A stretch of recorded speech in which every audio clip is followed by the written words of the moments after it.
Good morning, everyone, and welcome to the Placer County Transportation Planning Agency, Placer County Airport Land Use Commission, Western Placer Consolidated Transportation Services Agency, and the Placer County Local Transportation Authority meeting. Today is Wednesday, December 3rd. And we would like to start off with the pledge to the flag by Amanda Cortez. I pledge allegiance to the flag of the United States of America and to the republic for which it stands, one nation, under God, indivisible, with liberty and justice for all. Thank you. Okay, roll call. Madam Clerk. Broadway. Here. Brown. Here. Burris. Here. Cortez. Present. Jones. Here. Wilkins. Present. We do have a quorum. Okay, and I'd like to start by asking our Madam Clerk to read the meeting procedures for us. Ready? My apologies. Let's get this together here. Good morning, everyone, and thank you for joining us. Agendas are available on the back table here in the board chambers or available on the PCTPA website. If you'd like to speak during the meeting, please direct your comments to the board. If you are here in person, we ask that you come to the podium as this meeting is being recorded. If you're joining us by Zoom, you can signal you wish to speak by using the raised hand button. If you're on the phone, please press *9 and we'll call on people in the order requests are received. If you'd like to comment on an item that is not listed on the agenda, please do so under public comment. The Brown Act requires the public have an opportunity to comment on every item on the agenda. We ask that you keep your comments to 3 minutes and invite you to consider stating your name for the record this morning. Your time will be monitored. If you're speaking at the podium, a yellow light will turn on to let you know you have 1 minute left to wrap up. For those participating online, you'll hear a beep when you have 1 minute remaining. Thank you very much for your participation. Okay, thank you. All right, we're going to move on to agenda item C, agenda review. Madam Chair, the agenda remains unchanged since publication. Okay, great. Moving on to item D, AB 2449. No action. No action, okay. Item E, approval of the minutes from October 29th, 2025. I'll move to approve. I'll second. Okay, a motion by Cortez, second by Broadway. Do we need a roll call? Yes, we do.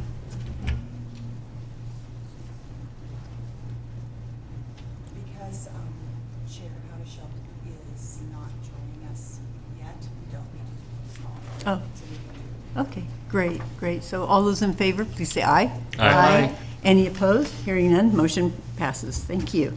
Moving to item F, public comment. Persons may address the board on items not on this agenda. Please limit your comments to 3 minutes. Anyone out there like to make a comment this morning? Okay. No one online. Okay, wonderful. Got to move to item G, the consent calendar. Placer County Transportation Planning Agency. Would anybody care to remove anything or discuss anything? No, then do I hear a motion? I'll move approval of the consent calendar. I second. Okay, motion by Broadway, second by Cortez. All those in favor, please say aye. Aye. Any opposed? Hearing none, motion passes. Okay, so we are going to move on to item H, another consent agenda for Western Placer Consolidated Transportation Services Agency. Any comments, questions? No? Do I hear a motion? Move to approve. And I'll second. Okay, motion by Cortez. Alice isn't here, so. Second by Broadway. All those in favor, please say aye. Aye. Any opposed? Hearing none, motion passes. Item I, 9 a.m. Yes, we are 9 a.m. Public hearing, Studebaker Electric Headquarters General Plan Amendment and Rezone Consistency Determination. Mr. Melko. Good morning, members of the commission. So we're asking the commission to conduct a public hearing and consider the consistency of the proposed Studebaker Electric Headquarters General Plan Amendment and rezone, and if you determine it's consistent, authorize the executive director to submit a letter to Placer County in that regard. I have a brief PowerPoint that summarizes the staff report. Okay, so this is more for the audience, but The role of the Airport Land Use Commission is to adopt and maintain airport land use compatibility plans. And as a reminder, we have 3 airport land use compatibility plans because we have 3 general public airports, Blue Canyon, Auburn, and Lincoln. And then secondly, the responsibility of the commission is to make sure that within the airport influence area, and that's that circle, the outer circle on the map there, to review changes to plans, zoning, land use regulations near airports.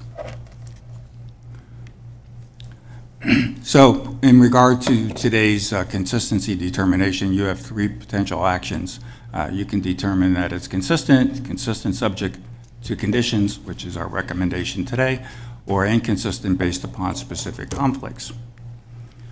So in terms of an overview of the project, we have Placer County is requesting that this body here determine consistency for the Studebaker Electric headquarters general plan and rezone.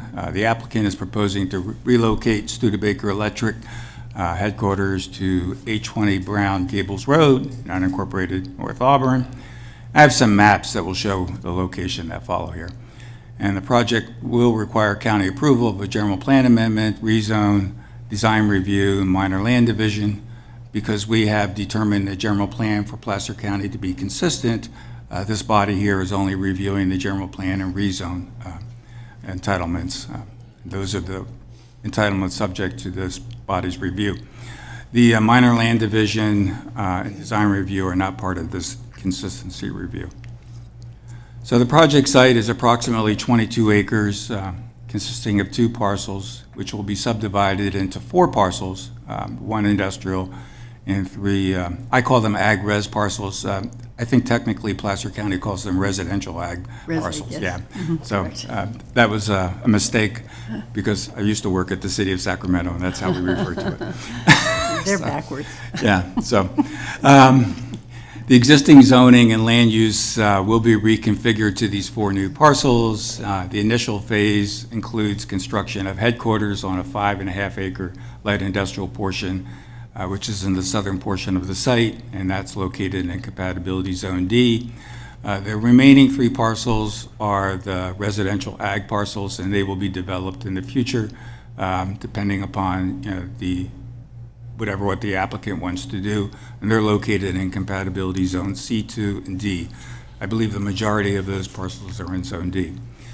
So if you look at the map here in the lower right-hand corner, there's a text box there. It shows the location of the proposed project, and it is primarily in Zone D with some in Zone C2. Okay, the existing land use is shown on the left map here, the 2 parcels, and you've got industrial and residential agriculture land use, and it's being reconfigured based upon the minor land division with 4 new parcels. And then likewise, the zoning is going to follow exactly the same course. It's industrial and residential ag on the 2 parcels, and then you split these parcels into 4, and so everything gets reconfigured as such. So there's no new land uses per se that are being proposed here. It's just because you're creating new parcels, you're having to do the general plan amendment and rezone. So in terms of consistency here, this body is supposed to, we look at noise, safety, airspace protection, and overflight. So that's our land use responsibility. So we don't get into other land use issues because that's the purview of the county as the land use jurisdiction. So in terms of the evaluation here, Zone D has very few land use limitations with respect to the 4 factors that I've shown on the previous slide. So with respect to anything that is being proposed here today, the industrial development, it's consistent. Zone C2 does have several limitations, which I'll get into in a moment. The initial project phase, as I've said before, it's an industrial facility, and that's a consistent use in the Zone D. So we have no issues with that particular proposal. The portions of the residential ag parcels in Zone D are also consistent for that type of use, for a residential agricultural use. Now, the portions of the 3 residential ag parcels in Zone C2, we're recommending conditional consistency based upon future development that may need to meet applicable ALUC criteria in terms of meeting intensity, that's the number of employees or people on the ground, and open land requirements, which can be met through parking, the availability of parking so a plane can land in the event that it needs to do so in an emergency. And then if it's an industrial use, Zone C2 requires that there's a safety review by permitting agencies for any potential for bulk storage of hazardous materials. This particular electric headquarters, it has as part of it a warehouse and an industrial facility and outdoor storage. So if this was being located in Zone C2, it would have to meet that particular requirement. But because it's in Zone D, it's not a requirement. So we're recommending that you find the project consistent with the airport land use compatibility plan, subject to the conditions for Zone C2. We're recommending that you authorize the executive director to submit a letter in that regard to Placer County. And this was reviewed with PCTPA's Technical Advisory Committee, and they concurred with the staff recommendation. I will note, and I should have done that in the intro, that we have several people here. So we have Jim Dilling, or John Dilling, he's representative of the applicant. So in case there's any questions of the applicant, Jared Peters from Placer County, who is leading this through Placer County. And then we have Ty Richardson also here from Auburn Airport in the event that there are any questions of the airport staff. So the next steps, you conduct the public hearing, and then you make the consistency determination. Okay. I'd be glad to take any questions. Okay, I'm going to open up the public hearing right now. Anyone out there like to come and make comments or have questions? Anyone online? Okay, well, then I'm going to close the public hearing. Oh, you do? Okay. Okay, good. Gary, you're free to speak. Yes, I'm a landowner right near Brown Gables, and I'm curious to what type of things are they going to have in that storage yard that's going to affect my property? And that's one question. The second one is, are you going to require this Studebaker headquarters to connect to sewer and make improvements? Okay, just, yeah, after you ask all your questions, then we will address those questions. Okay, well, I think that's my question right now. Okay, all right, thank you for your questions. Anyone else? Okay, well, I'm going to close the public hearing then, and would you like to? Yeah, I'd like to invite the applicant representative to come to be able to talk about what they're going to store in the particular yard.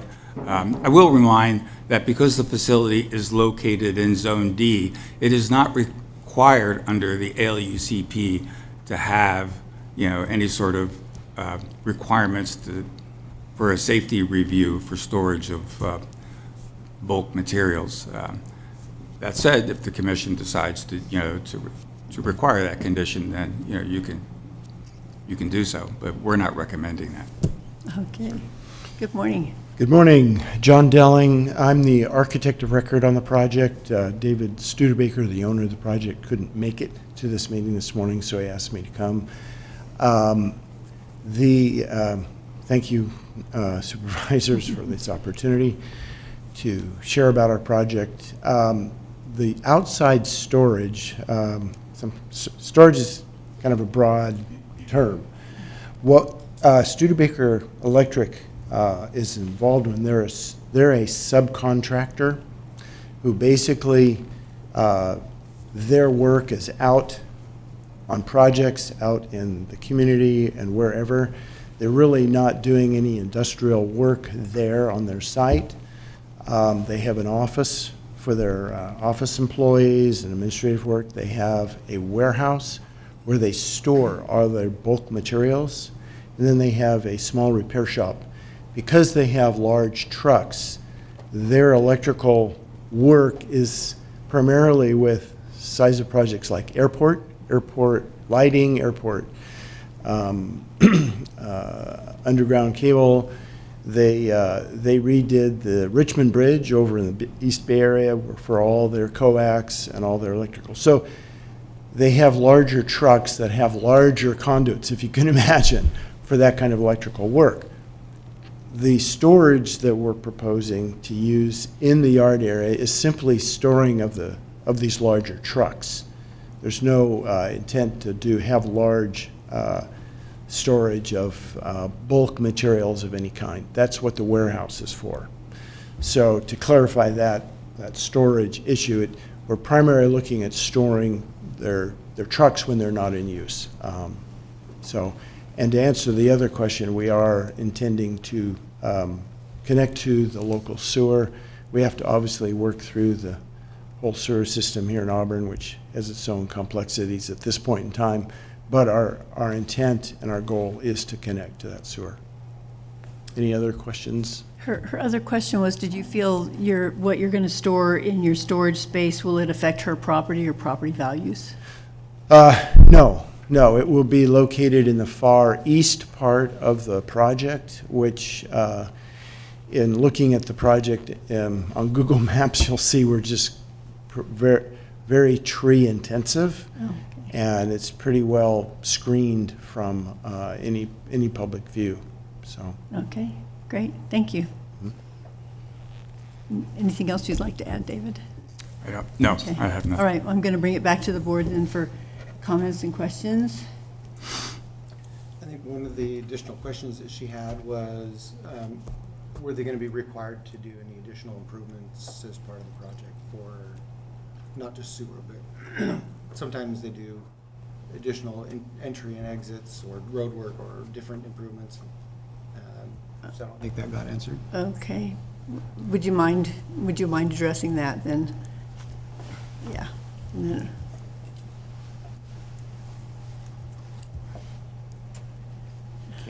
Can you explain your question again? I'm sorry. Yeah, I think that another question that, excuse me, that she had was, were we going to be requiring you, or were you going to be doing any additional improvements to the area as part of this project? I don't know if that means entry, exit, or road work, or any of that kind of thing. But The only additional improvements that we're making is based on fire access roads. Okay. So if you look at our map and our plans, you will see an access road that goes northeast.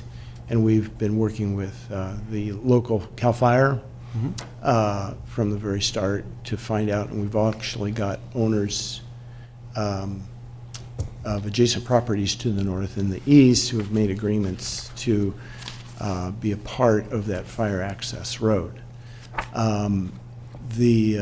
So there are no additional amendments or improvements per se, other than we are going to be improving Bill Francis to the east in front of the property that's undeveloped between us and the other developed properties to get to this property, which is at the end of Bill Davis Drive.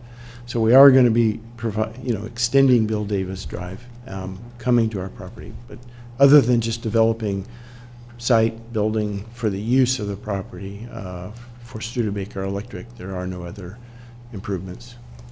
perfect. Does that? No, I think that was just one of her additional questions. It wasn't mine. So All right. Other directors have questions, comments? Okay, well, I guess, thank you. You're welcome. That takes care of our questions. Then I'm going to bring it back to the board for action on defining the consistency we need to.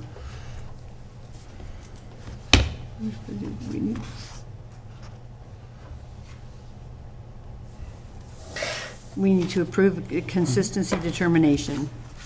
I move to approve. Okay. Second. All right, we have motion by Brown. I'm sorry. And a second by? Burris. Okay. We do have Director Howish Yes. Okay. Start Okay. taking roll. All righty, sounds good.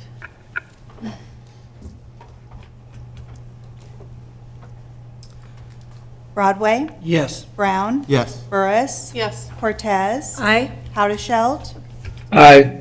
Jones. Aye. Wilkins. Yes. Motion passes. Okay, wonderful. Welcome aboard, Bruce.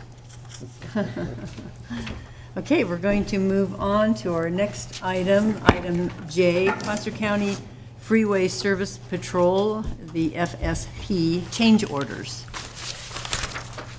And so, Okay, that would be me. yes, it is. This morning, we're asking the board to authorize the executive director to issue 2 change orders for the FSP Contractor Services Agreement for 2026. And most of you are familiar with FSP, but I just wanted to take a moment to provide a brief update on its operations here in Placer County. The FSP program is a partnership between CHP, Caltrans, and PCTPA. And there's 25 transportation agencies throughout the state that operate FSP. Placer County operates 2 tow trucks and 1 service truck. And these trucks provide free assistance to motorists, from flat tires and jump starts to removing debris and removing disabled vehicles into a designated safe zone off the freeway. These services help keep traffic moving safely and efficiently, which helps all of us here who travel in Placer County. Next slide. Funding. Our Freeway Service Patrol program is funded through a combination of state and federal sources. For fiscal year 25-26, the total budget is about $670,000, and that comes from $512,000 in state FSP funding, and our local match is about $159,700 in STBG or federal funding. Next slide. So this is kind of, you can't see, but this is kind of the meat and potatoes of our program. Our Freeway Service Patrol covers 2 highway segments in Placer County. On I-80, it extends from the Sacramento County line near Riverside Avenue east to 49, then loops back west, and that's beat 281. And that tow truck is operated by Extreme Towing. On State Route 65, the patrol runs from I-80 interchange north to 12 Bridges Drive, then loops back south, and that's our beat 265, and that one is covered by Sierra Heart. Each beat is served by 1 tow truck, and we also operate a service truck called 281A, and that runs during the evening hours. That truck, of course, doesn't tow. It just handles quick assists like fixing a flat tire, or giving somebody a gallon of gas, or jump starting a vehicle. And that can move between I-80 and SR 65 as needed. So our service hours are weekdays from 6:30 to 10 a.m. and 2:30 to 6:30 p.m. with the service truck operating in the p.m. only, as I mentioned. Extreme Towing has provided service since 2021, covering I-80 and the PM service truck. And Sierra Heart began the SR 65 service in 2022. Both contracts originally ran through 2025 with 1-year renewal options built into those contracts. The board approved the first renewal last year in 2025, and today we're recommending the final renewal through December 2026. Next slide. So here's a summary of the proposed change orders for 2026. Extreme Towing, we're asking for a 1-year renewal through December 2026. The hourly rates for both the tow truck and the service truck remain the same at $122 and $89 an hour respectively. The not-to-exceed amount remains unchanged at just over $504,000. Sierra Heart Auto, the final 1-year renewal would run through December 2026 if approved by this board, and the tow truck remains at $115 an hour with a not-to-exceed amount of $240,000. So staff recommends approving both change orders to continue the program operations as is and maintaining our service coverage and cost effectiveness. And this is certainly a tool out there to help keep traffic flowing, and certainly happy to answer any questions. Okay. Board members, questions, comments? No? Okay. Anyone in the public? Anyone online? Oh, very good. Thank you for that. So I guess we need, Move approval. Oh, I second. thank you, Director Haudesheld. Well, actually, the jackrabbit, we normally bring back for comments, so I'm going to comment, because you normally Yes, ask please questions do. and then comment. So, rules of order, I'm going to comment. I just want to thank staff for their continued work on this. The Freeway Safety Patrol, not only from a measurable economic impact, but also environmental.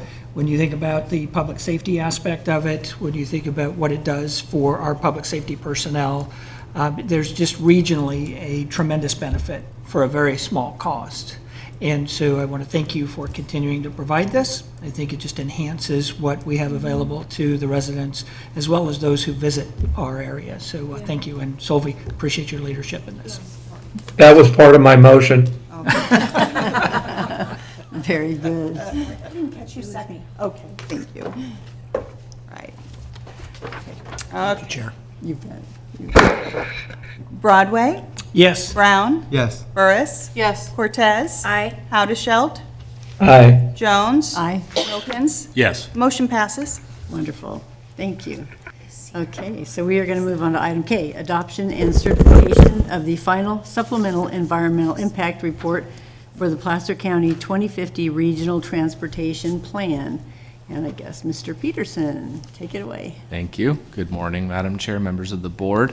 I'm very excited to present this item on our regional transportation plan and certifying the supplemental environmental impact report. This is actually a culmination of a 4-year planning process. We kicked this off back in predates when I was at this agency. It was February of 2022 to start off the regional transportation plan. It's been a very long road, but we're excited to present the final plan to you here today. Just kind of an overview of how I'm going to do this presentation. There's actually 2 associated items with the adoption of the regional transportation plan. So the first item is, as Chair Jones mentioned, it's the environmental impact report, and then we'll have a second action on adopting the RTP itself. So I'm going to present on both items at once. So I'll have an overview of the RTP. I'll talk about the supplemental environmental impact report. We'll have a requested action for the EIR, and then I'll have a slide on the comments received on the RTP, and then I'll ask for an action on that as well. But just to kind of for the benefit of the audience, the RTP is our 25-year long-range plan. This is our chance to get together with our partner agencies, all of your staffs, and SACOG, and with the region to determine what are our goals and how do we want to shape our transportation network for the long-term future. So this outlines all the goals and policies and objectives for funding. It has a comprehensive list, a $6 billion project list, which I'll cover here later in the presentation.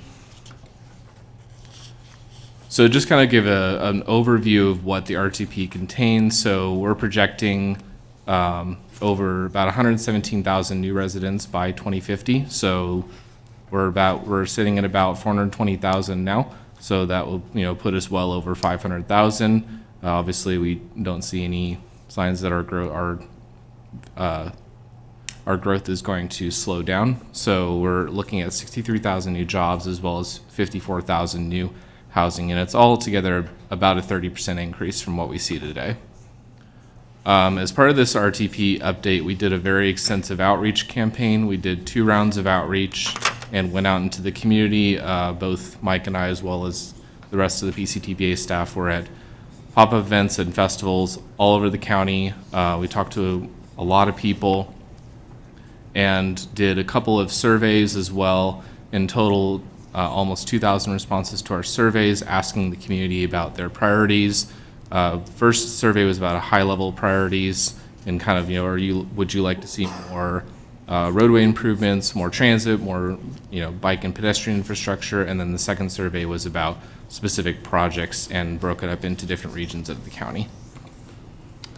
So by the numbers, as the RTP is required to be fiscally constrained, so we have a reasonable forecast of revenue that we expect to receive for all transportation projects across Placer County by 2050. So that's about 6.7 billion. Most of that is local money. So, that's like your LTF, that's toll revenue, any potential future funding measures, and then the rest remaining from state and federal dollars. For the projects, we're expecting the biggest category to be maintaining our existing system, followed by road and capacity increases that, again, will address that 30% growth that we're expecting to receive, with the remaining looking at transit, capital, transit operations, as well as bicycle and pedestrian and ITS and operational improvements. All right, so talking about the supplemental EIR. So the RTP is under CEQA is considered to be a project, so we have to do an environmental impact report for the RTP itself. In this case, we are tiering off of our previous RTP, which was adopted back in 2019, so it's considered what's called a supplemental environmental impact report. The reason that we're doing this is because the project list is not significantly changed since our last RTP, and so essentially it's a little bit of a cost-saving measure in that, not a lot has changed since the last RTP, so we opted to do a supplemental environmental impact report to kind of just update what has changed since the last RTP. We released a notice of preparation back in February of this year and hosted a public scoping meeting, both online and at our office. Our draft EIR was released in July, and we closed our public review period on September 25th. We received no comments on the EIR itself, but we did receive comments on the RTP, which I'll discuss later in this presentation, which leads us to today, the action to approve the final EIR. So in terms of the findings of the EIR, I'll just kind of briefly go over this. We looked at a series of different environmental factors. So these are mostly the same as the last EIR that was adopted in 2019. We did add wildfire as well as a new topic to our EIR, as wildfire continues to become a greater and greater threat in Placer County, as well as we split out tribal cultural resources into its own chapter, and that was at the request of the United Auburn Indian community. So in terms of the impacts, the ones in green up here were found to be less than significant environmental impact. The ones that are in kind of the orange reddish color are significant and unavoidable. This is pretty normal for an EIR. Most EIRs have some sort of a significant unavoidable impact, and especially for a programmatic EIR such as the RTP. So as I mentioned, with the significant unavoidable impacts, we're still proposing to do the project because of the numerous benefits it provides in reducing traffic congestion, improved mobility, socioeconomic growth, and really just protecting a quality of life. As we're growing and growing, we have to be able to meet the demand, the transportation demand that's occurring, and this is what's going to help us get there. The other thing that's required by CEQA when we have significant unavoidable impacts is you adopt a mitigation and monitoring reporting program. Again, these are a mechanism to uphold the findings of the EIR. It's largely unchanged from the 2040 EIR that was adopted back in 2019, and that will all be part of the action. So the recommended action is to approve Resolution 25-36 that will certify and adopt the EIR, as well as adopting statement of findings, the overriding considerations, and adopting a mitigation monitoring and reporting program. I did want to mention that we do have Steve McMurtry from De Novo Planning. His team prepared the supplemental EIR for us, so if there's any questions on the EIR itself, he is here to help answer questions. Thank you. Okay, we'll bring it back to the board members. Questions, comments? Questions? Okay, anyone in the public like to comment or have questions? Anyone online? Oh, there we go. Good morning. Good morning. Good morning.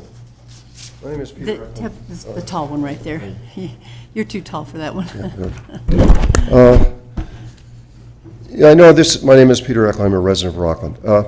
I know this document is about ready to be approved, and I made comments on the draft. I'm not going to talk about those, and I did appreciate the responses from the staff. I want to talk about just a couple things which I consider important, and and that perhaps can be changed, even after maybe it gets approved today. I passed around a copy of the major map, for all of the roadways. In fact, that's the only part of the EIR where it even talks about projects. And immediately you can see it's at the wrong scale.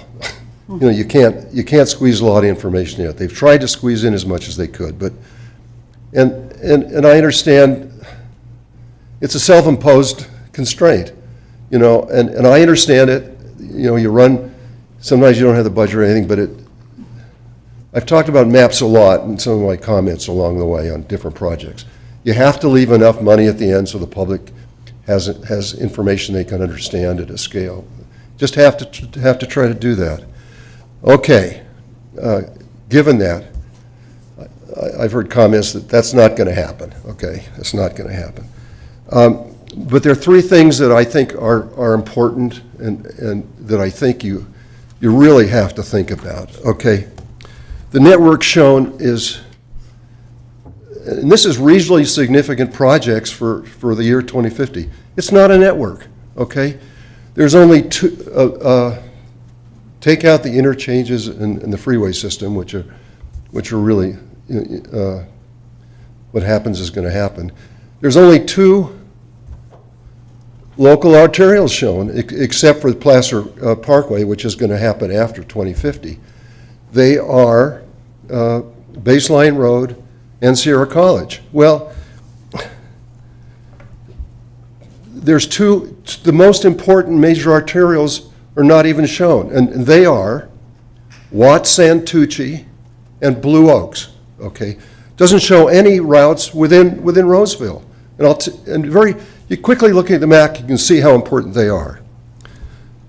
Hopefully everybody knows Watts Santucci. You know where Watt is, sort of on the boundary. You just go there, draw that line straight up. What happens? Bumps right into Placer Parkway. Without that road, you don't have a network. You don't have a network. That is designed to be 8 lanes with a, that's the biggest local project that exists within the RTP, and it's not even shown. In fact, you can't even find it anyplace. Okay, oh my God.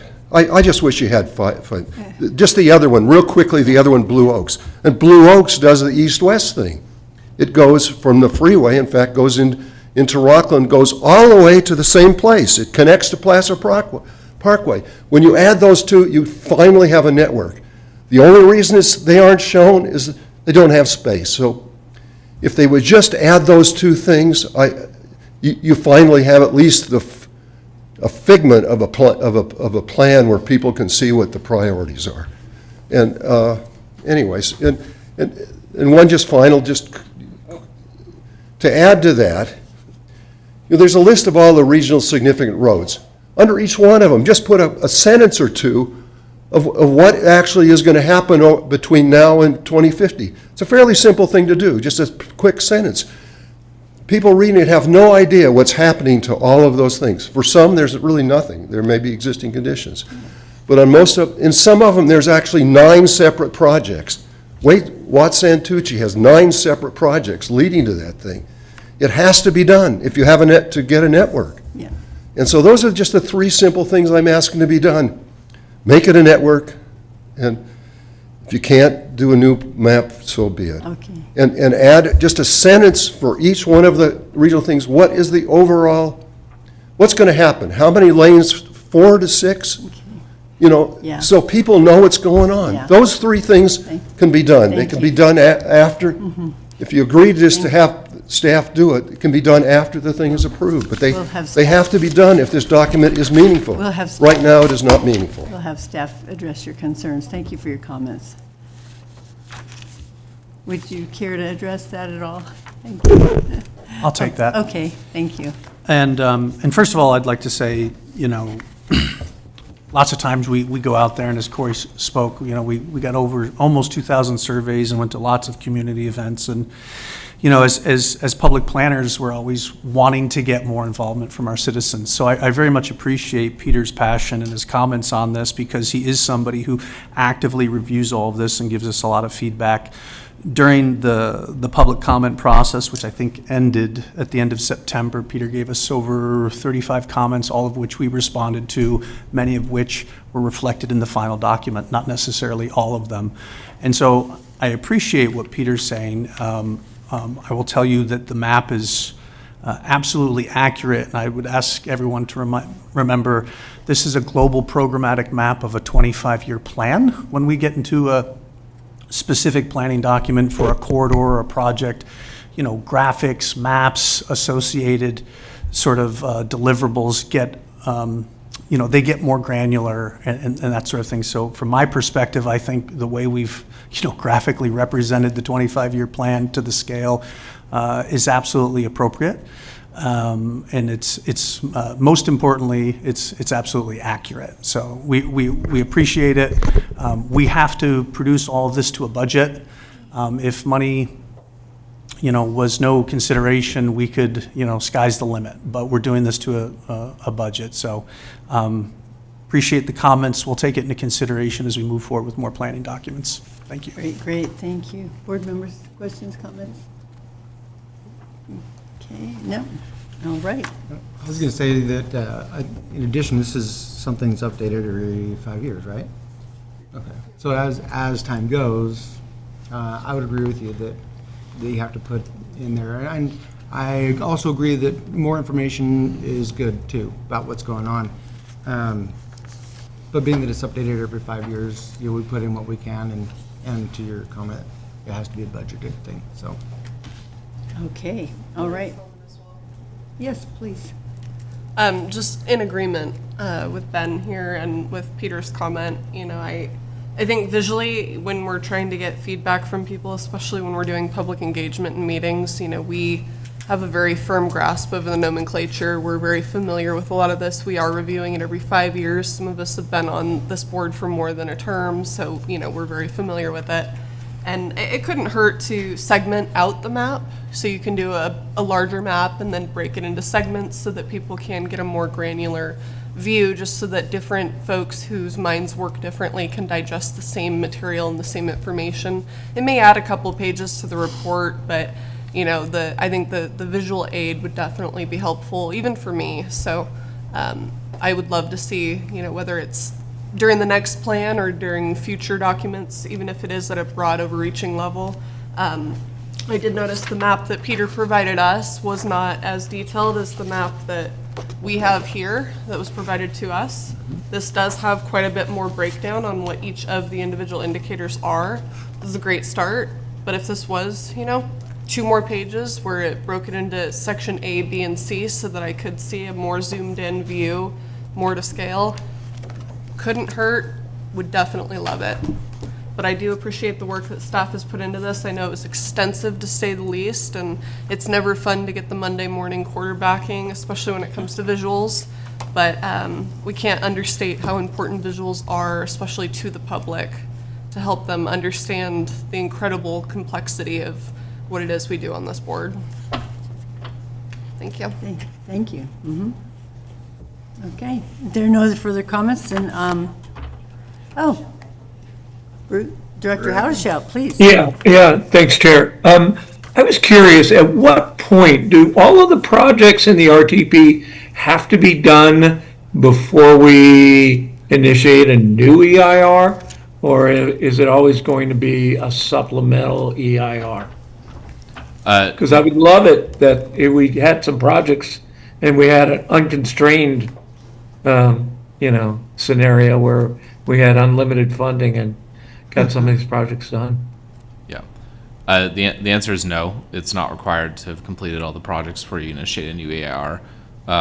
We're required by Caltrans to update this, as Director Brown mentioned, every 5 years. So essentially, the EIR is just evaluating a point in time in terms of what's actually on the project list. But no, it's not required to have completed your projects before you initiate a new EIR.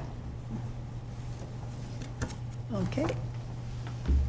All right, hearing no other comments, I will take a motion for adoption of resolution number 2536. I'll move we adopt the resolution as proposed by staff. Okay, motion by Bruce, I second. second by Cortez. Roll call, please. Broadway, Yes. Brown, Yes. Burris. Yes. Cortez, Aye. Haudashelt, Aye. Jones. Aye. Wilkins. Yes. Motion passes. Okay, great. Moving on to item L, adoption of the final Placer County 2050 Regional Transportation Plan. Mr. Peterson. All right, as mentioned, I just have one slide. I'm going to go over the review process that we conducted for the draft 2050 RTP. So alongside the EIR, we released it at the end of July this year. It was out for a 45-day review period for the public. We did receive comment letters from 2 agencies as well as 3 members of the public. And we as we mentioned before, we've evaluated each comment. We made changes to the RTP as appropriate, and we did respond to every single comment that we received, and they're located in an appendix to the RTP for anybody who, anybody can view them there. So with that, I'm very pleased to recommend that we adopt Resolution 2537, adopting our 2050 RTP. Happy to take any questions. Okay, board members, questions, comments? No question. No? Okay, anyone in the, Director Haudashelt. I don't want to forget you there. Anyone in the Nope. public? Comments, questions? Anyone online? Okay. Okay, well then I'm going to bring it back to the board for approval. Move staff recommendation. I'll second. Okay, motion by Haudashelt, second by Broadway. Roll call, please. Broadway, Yes. Brown. Yes. Burris. Yes. Cortez, Aye. Haudashelt, Aye. Jones. Aye. Wilkins. Yes. Motion passes. That's a good thing I had a cat. Okay, we are going to move on to item M, the 2026 Regional Transportation Improvement Program, RTIP adoption. Mr. Costa. Thank you, Madam Chair, and good morning, members of the board. This item is before you today as the adoption of the Regional Transportation Improvement Program, which PCTPA, as the Regional Transportation Planning Agency, has the responsibility of adopting this document every 2 years. And the reason being is because the state has a program called the State Transportation Improvement Program, or STIP, that provides funding for some of the projects in our region. That program, the STIP funding, becomes available to us every 2 years. So every 2 years when we get that allocation of funds, we then have to program those funds through the RTIP or RTIP. And the STIP funding comes to us in 2 types of pots. We really are only responsible for the STIP funds themselves, which represent about 75% of the allocation. The other 25% of the state STIP goes to statewide projects known as the Interregional Transportation Improvement Program, which we make recommendations for, and I'll explain that in a later slide. This RTIP before you for adoption is for a period of 5 years, starting in fiscal year 27, and it goes out till fiscal year 2031. And we are essentially adding 2 years of capacity at the end of the RTIP. So those are fiscal years 2030 and 2031. And those are where we get the new funds. In this particular cycle, we actually have a recommendation to program the majority of the funds, or 5% of our allocation, to planning, programming, and monitoring activities, which essentially allow PCTPA to help our jurisdictions continue to program our funds in the region. That is a total of about $1.1 million. And we are getting about $46,000 more in this cycle than we did in the last 2-year cycle. What's interesting is this is the first year in our STIP cycle since 2002, so over 2 decades ago, we had advanced some STIP funds for the construction of the Lincoln Bypass project on State Route 65. That actually advanced our capacity and created a negative fund balance for STIP for our region for the last 20 plus years. But this is the first cycle where in the outer years we actually have a very little bit of money coming in, because we are now coming to a positive fund balance after advancing those funds. And so we do have, after programming STIP, a little over $350,000 to program. However, because of such a small amount and the ability to update this document every 2 years, we are not recommending to program that amount at this time. We want to wait for the next cycle where we know we're going to get a little over $7 million and combine it with that to program for something more media, a better project in our region, or maybe projects. So that is being proposed in our document. As I mentioned, the state actually requests that we identify some projects for the Interregional Transportation Improvement Program. And so we have identified those projects in our RTIP, which are projects along the I-80, SR-65, SR-49, and the 89-267 corridors. A lot of these projects are the same as the last RTIP cycle. I will note 2 new additions. One is the evaluation of HOV to high occupancy toll lanes conversion on Interstate 80 between Rockland and Sacramento. That is a new project for recommendation for consideration in the ITIP. And then also the including new tolled express lanes along State Route 65 to align with some of our objectives at PCTPA and the work that we're doing today. The bike and ped infrastructure along 49, 89, and 267, again, are all carryovers from the last RTIP. The other priority is intercity rail needs.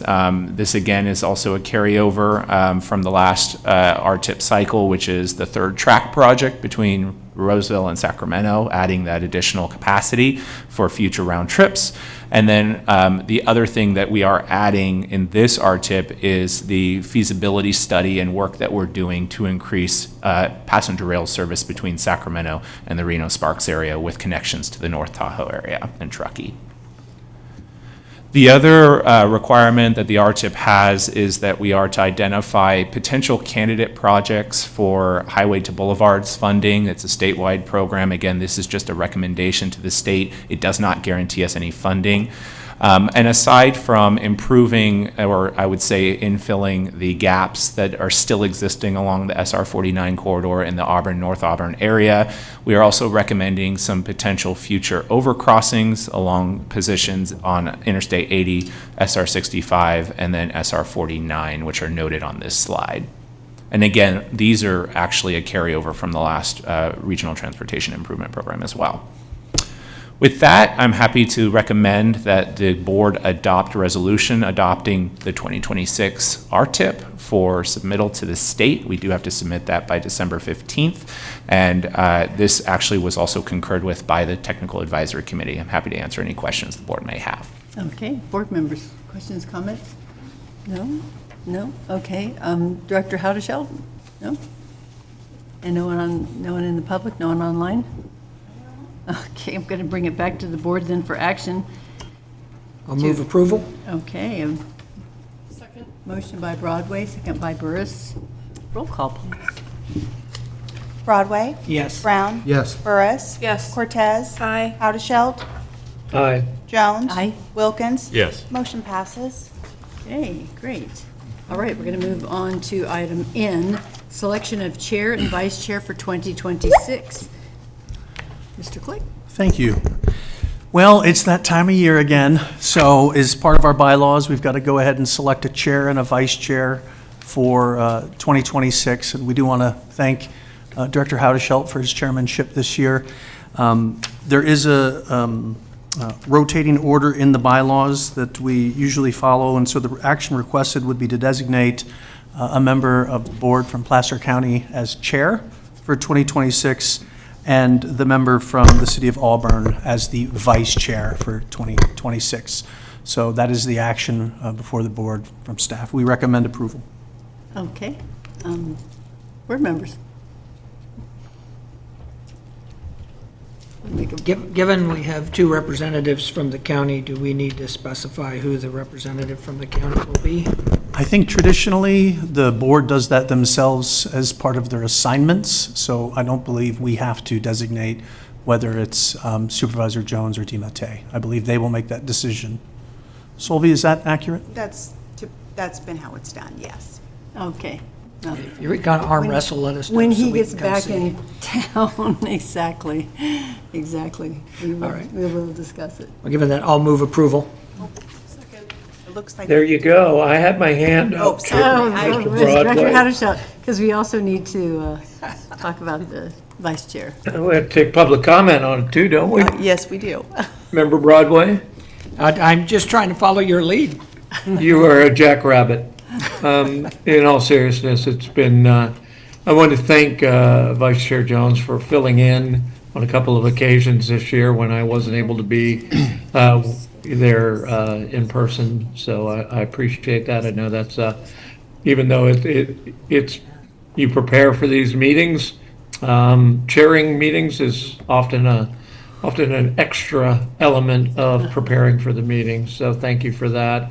I do want to thank staff for all their availability, either by phone or answering emails. So, thank you. You're welcome, Director Howdeshelt. It's been my honor to fill in for you. Okay, so I guess we need to nominate a vice chair then. Can I ask a question Sure. really quick on this order? And whether it's myself or somebody else from Loomis, but I just am curious because when I believe when I took over for Danny Cartwright, I want to say it was Lincoln was the chair at that time, and then Loomis was skipped, which I was totally fine with. But why would Lincoln be in rotation above Loomis again in this list, this order? I mean, my memory may not be absolutely correct, but I just am curious as to how that order works. You have a copy of the historical? It's just, it's within the, sorry. I'm trying to remember, so you're saying Loomis was skipped when? I believe it was skipped because I don't remember exactly why, but I was told that Loomis was being skipped for whatever, which I was fine with because I was new and I didn't want to assume that role at that time anyways. But I'm just curious, because like I said, I wasn't it. Well, I believe Ben Baker served before Danny Cartwright got onto the board. so No, I- he got elected at the same time that I did. Right. And Cartwright was here before me. So. I took over for if- Cartwright. No, appreciate the question. In 2022, when I onboarded, November of '22, Director Brian Baker. Baker, I was going to say the wrong last name. Okay, yeah. He was chair. Okay. So Loomis was chair in '22. 22, okay. And that's why we had Director Jones in '23, and then Okay, I thought Director he Broadway, yeah, so. I thought he was a lot farther than that, but, Yeah. So but wasn't, oh my gosh, why is his name escaping me? Paul, Paul, thank you. Wasn't Paul Joyner, when did he serve? the year As- before? The year Prior before, to Brian. yeah. Okay, Yeah. okay, all right, thank you. So you Thank just for- happened to onboard right after Okay. your That's municipality was fine, the I chair. was thinking that it was Paul that Yeah, was no, it's chair Baker. when I came on board. That's what I thought it was. I gotcha. So, okay, that's fine. I just was curious, because I don't even know, because what year would that be? I don't even know if I'll even In be on- 22. No, I'm just saying, I'm not even saying it's gonna be me, because I don't even know if I'll be, you know what I So- mean, on so you council are still. Doing By the the quick time this- math, 2031 is when Yeah. Lewis will be chair, yeah. Okay, yeah, Yeah, okay. yeah. Yeah, whether it's me or not, Yeah. just was trying to figure out the order. Yep. Okay, thank you. Okay, so then do we require, I will nominate Director Alice Dowden Calvio as the Auburn representative to be vice chair. Yeah. Okay, we have a second? Second. Okay. Motion and a second. Roll call? Broadway. Yes. Brown. Yes. Burris. Yes. Cortez. Aye. Howdeshelt. Yes. Jones. Aye. Wilkins. Yes. Motion passes. Okay, wonderful. I just say it's great to see another peaceful transfer of power here. I don't know, you haven't seen the fight between Anthony and I yet. Oh, okay. I'm just easy. Okay, we're going to move on to the executive director's report. Well, thank you. All right. Well, it's been a really, really good 2025 So I'm still writing checks to 2024 sometimes. Just a quick executive director's report as we wind down. I know we've got more on the agenda today, but going through the sort of normal cadence of things, an update on grant activity. We are still waiting to hear on our RIA grant from USDOT. That is $2 million. That would fund design and some planning and policy work for the State Road 65 express toll lanes. Rick checks daily to see, so they're a little bit behind after the hiatus and the government shutdown, so we're just waiting to hear. I will let you all know, and previewed this with you last time, that the build grant, we are going to go again for 2026. Last month, you approved through PCTPA and Sparta the use of Sparta dollars to fund that. That'll be 20 to 25 million for the Rockland Road Interstate 80 interchange. The city of Rockland will actually be the official applicant because we think that gives us a higher win probability than PCTPA being the official applicant 2 cycles in a row. But we are working, we're funding and working with city staff to develop and advocate for that build grant. We are also getting prepared for solutions for congested corridors. This is a state grant, a cycle 5 in 2026. Last time around, we had somewhere between 25 to 40 million in Placer County projects. This again will likely be a bundle of projects that will include Placer and Sacramento counties and other potential partners. STBG and CMAQ funding, as a reminder, this is the first time ever we've been pushed into the federal 6-county round being managed with SACOG, by SACOG. We're working with all of your member jurisdictions and SACOG on this. We have had 2 group meetings. We've had one-on-one meetings with all of your jurisdictions, and we're all getting together again on Monday. This is to make sure, as a reminder, that we have one unified Placer list of projects that we can then turn over to SACOG in a very sort of orderly and efficient way to do our very best to get that $30 million back, which would represent 100% of our fair share based on previous years. State Road 65 Phase 1, that is moving forward. And again, this will be our very hot button issue for 2026. We need to get construction started. We need to get all our permits in hand by the end of 2026, or there will be new crash standards that would take place and affect our budget in the tune of millions of dollars. So we've got to get that all wrapped up by 26 and into construction for 27. Schedule shows that we can absolutely do that. We will do that.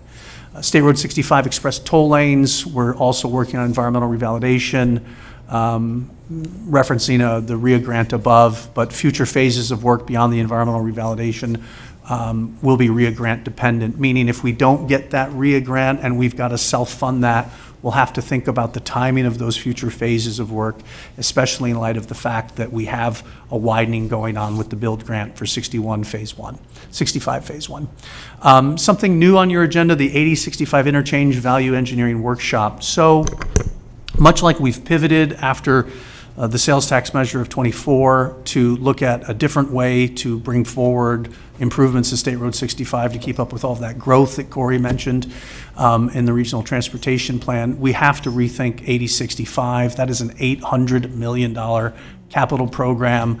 And even if we're very successful with federal and state grants, there's no way you grant fund $800 million in capital improvements. That project was always laid out assuming a regional funding measure. So the idea that right now our best guess is we're a couple presidential cycles away from going back out to the public. What can we do right now?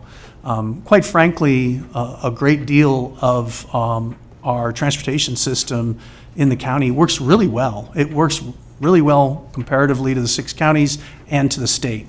So we're doing a good job. If you'll remember, we're at 28 minutes average commute time. So that's below the state's 29 minutes. And that is one of those go-bys we look at. But with that said, we've got a bottleneck issue at 8065. What can we do to better think about that? So you approved on consent an earlier item today to fund this workshop. We'll be having that probably in early February, where we're going to bring lots of members across the consultant community and the public sector who have touched and worked on this over time to say, okay, let's put up the best thinking about how do we do something in 10, 15, $20 million chunks that can then get aligned with credible sources of funding. So we're not just sitting back on our hands waiting for money to fall from the heavens that we don't see. So that's what that value engineering workshop, more to come on that in the new year. Small city funding legislation. This is something that we've been working at and thinking about different ways to attack this problem, right? So we've got 7 member jurisdictions. They're not all the same. And a couple of our smaller jurisdictions really do struggle to have the money they need for basic transportation, projects. We are going to carry forward a bill this session. Assemblymember Hadwick has already signed on and will run that bill. And what that will do is it'll increase the funding floor for a certain category of gas tax funding to $200,000. Right now, there is no floor. It's just population and lane mile based. So quite frankly, for 5 of our 7 member jurisdictions, it will have no impact on you. But for Colfax and the town of Loomis, right now, last year, the town of Loomis got about 155, 160,000. They would see that increase to a minimum of a $200,000 floor.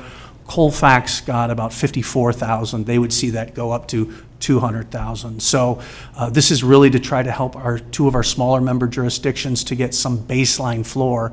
And not just those in Placer, but all across the north and parts of the Central Valley and, our more rural areas.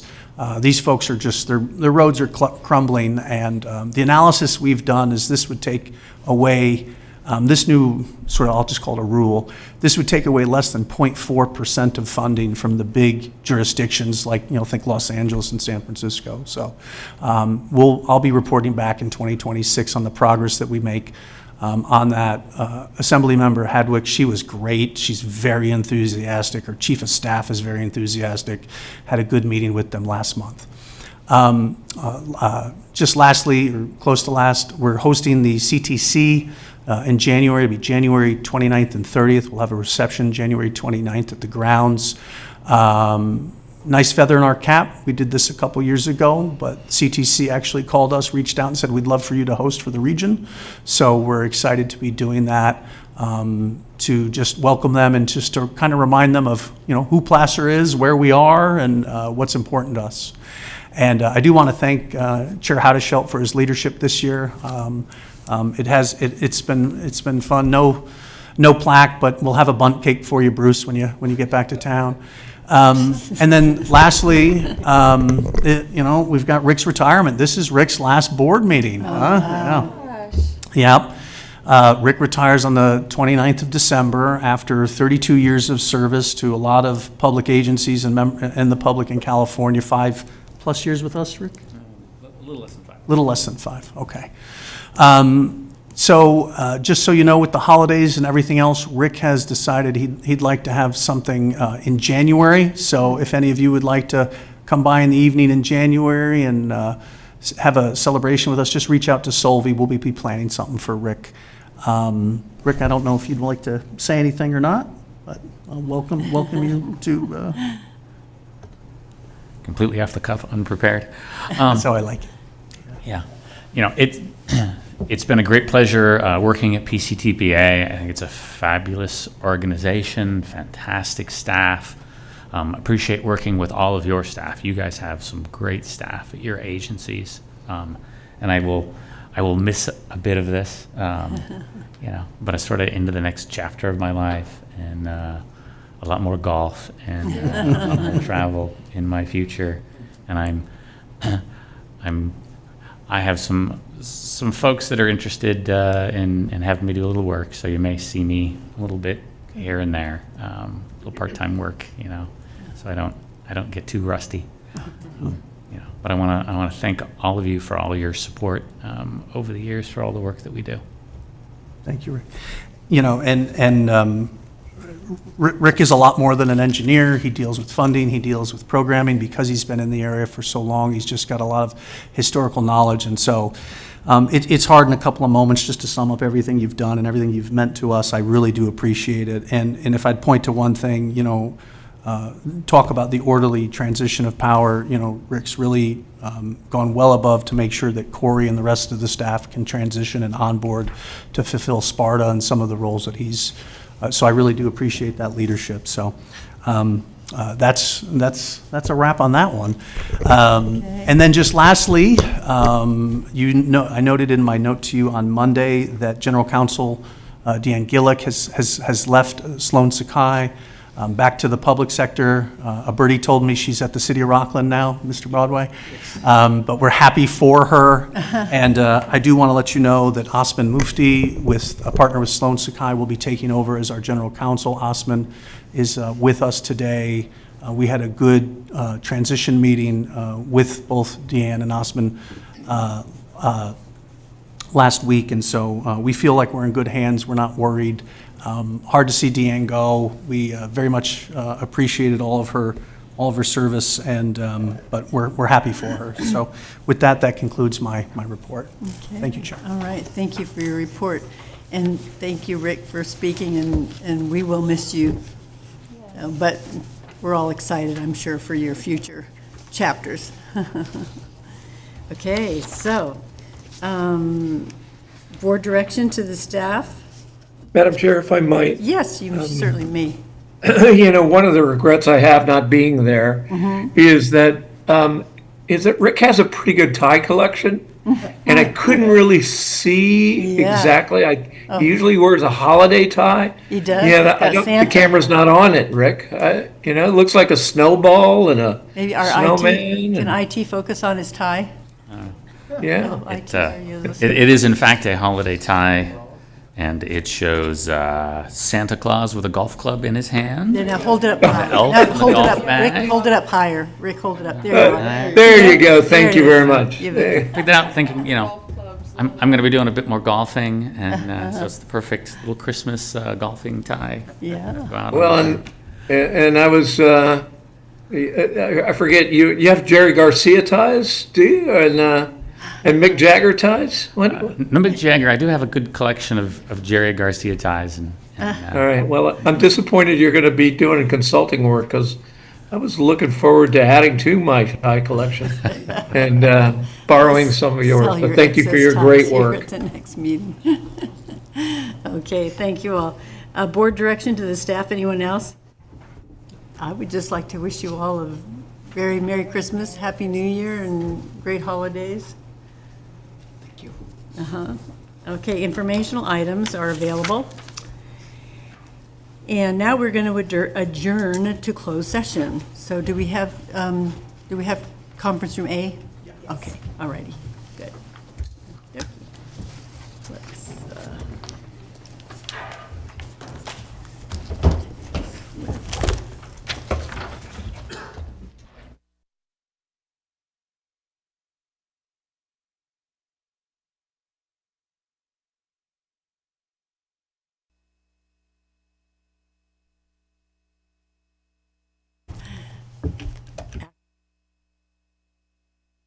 Mic check. Can you guys hear me?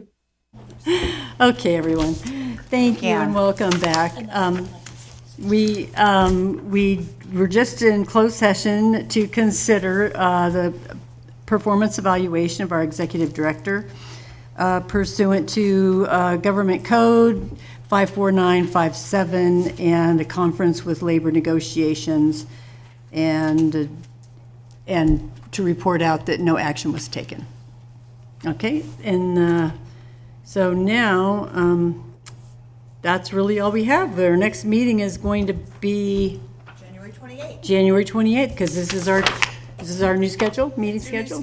Meeting schedule, okay, everybody, be here, be If I could, square, Madam yes. Chair, real quick, we did find out there was a hold the date from the chamber that cap to cap looks like it's going to be the 18th through the 22nd of April. So we may have to take some action relative to the April meeting, which is currently would be in conflict for the 22nd. So we'll give you more in the new year, but just an early heads up on that. Okay, thanks for letting us know. Cap to cap, huh?